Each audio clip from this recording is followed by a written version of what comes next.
Brought to you by TechnoSpark 20 series smartphones. I'm superhuman.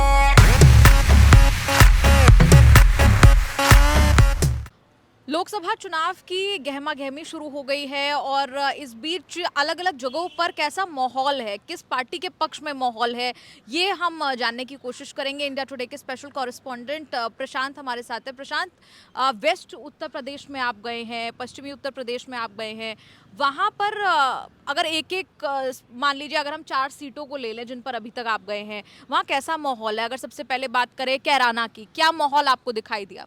नहीं, कैराना में बड़ा दिलचस्प फाइट है इस बार और कैराना की सीट पर सबकी नज़र है क्योंकि 2022 में जब यूपी में विधानसभा चुनाव शुरू हो रहे थे तो अमित शाह ने अपने कैंपेन का स्टार्ट कैराना से किया था। पर्चे बांट रहे थे, उस समय वो पैम्पलेट बांट रहे थे और उस वक्त क्या नाम है कैराना को लेकर एक अलग ही बड़ा एक नैरेटिव बनाया जा रहा था कैराना को लेकर। तो इस बार कैराना की सीट बड़ी दिलचस्प होने वाली निधि। वहाँ पर इकरा हसन चुनाव लड़ रही हैं समाजवादी पार्टी से, जो कि लंदन से पढ़ाई करके आई हैं, 27-28 साल उनकी उम्र होगी और उनका चुनाव प्रचार काफ़ी ट्रैक्शन वहाँ पे गेन कर रहा है युवाओं के बीच, महिलाओं के बीच। समाजवादी पार्टी इस बार कैराना में अच्छा चुनाव लड़ रही है। अगर आप शॉर्ट में मुझसे पूछें तो मैं कैराना को और मुजफ्फरनगर को इनमें को कड़ा मुकाबले वाली सीट मांगता हूँ। मतलब वन साइडेड माहौल कैराना और मुजफ्फरनगर में मुझे नहीं दिखा। खासतौर से कैराना में समाजवादी पार्टी अच्छी फाइट बीजेपी को देते हुए दिख रही है। और बाकी 2 सीट्स की हम बात करें जहाँ पर आप गए, तो वहाँ कैसा माहौल देखने को मिला? मैं मुजफ्फरनगर भी गया तो मुजफ्फरनगर में भी मुझे वन साइडेड नहीं लगा। वहाँ पर क्या है कि आरएलडी का अलायंस बीजेपी से हो गया है,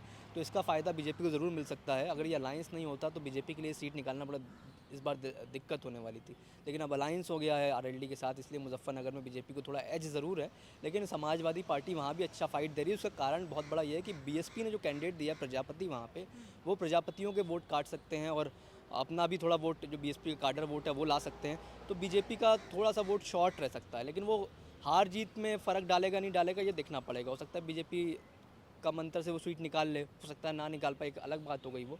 लेकिन फ़ाइट दिलचस्प है। हरेंद्र मलिक चुनाव ठीक लड़ रहे हैं, उसमें बीएसपी का भी रोल थोड़ा अहम है। वहीं नगीना में गया तो वहाँ पे चंद्रशेखर आज़ाद जो भीम आर्मी के चीफ़ हैं, वो अच्छा चुनाव लड़ रहे हैं और उनका काडर जो है, उन जिस काडर को उन्होंने मेहनत से बनाया वहाँ पर, जिन लोगों के बीच में उन्होंने 3-4 महीने से लगातार काम कर रहे हैं, वो लोग उनको चुनाव लड़ा रहे हैं। ऐसे बाकी जगहों पे तो नेता चलता है, उसके पीछे 15 गाड़ियाँ और तमाम रिसोर्सेज तमाम चीज़ें होती हैं। वहाँ पे चंद्रशेखर जो अपना चुनाव चिन्ह है केतली, उसको लेकर चल रहे हैं। उस केतली में लोग पैसा भी डाल रहे हैं, फ्रूट्स भी डाल रहे हैं, तमाम चीज़ें उनको सुविधाएं दे रहे हैं, आप आइए लड़िए। तो वहाँ पर काडर उनको चुनाव लड़ा रहा है, ये मैंने महसूस किया नगीना में।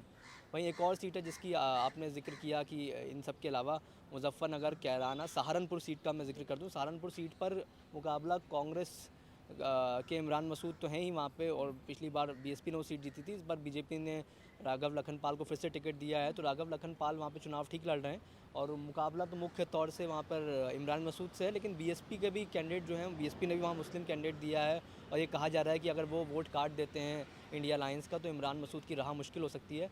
तो ऐसे में इमरान ने एक समाधान निकाला, ये है कि इमरान इस बार दलित वोट पर काफ़ी फोकस कर रहे हैं। इमरान अपनी स्पीचेस में संविधान बचाने की बात कर रहे हैं, वो दलितों को साथ में लाने की बात कर रहे हैं इमरान मसूद।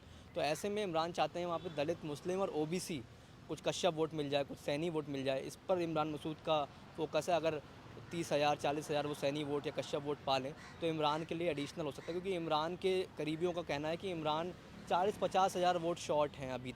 अगर वो 40-50 हज़ार वोट ओबीसी वोट पा जाते हैं वहाँ पर, या फिर वहाँ पे कश्यप, सैनी या दलित वोट या ठाकुर वोट थोड़ा पा जाते हैं, त्यागी वोट पा जाते हैं, तो इमरान मसूद भी वहाँ पर चुनाव ठीक लड़ेंगे। तो कुल मिला के चारों सीटों पर बड़ा इंटरेस्टिंग मुकाबला है। कहीं पर भी मुझे वन साइडेड मुकाबला अभी तक तो नहीं लगा। जी, जी, बहुत-बहुत शुक्रिया प्रशांत न्यूज़ तक से बात करने के लिए। तो यहाँ पर हम आपको उत्तर प्रदेश की भी तस्वीर दिखा रहे थे कि जो लोग ग्राउंड पर रहते हैं, क्या नब्ज़ टटोल पाए हैं अब तक उत्तर प्रदेश की 4 सीटों के माहौल की आज हमने बात की।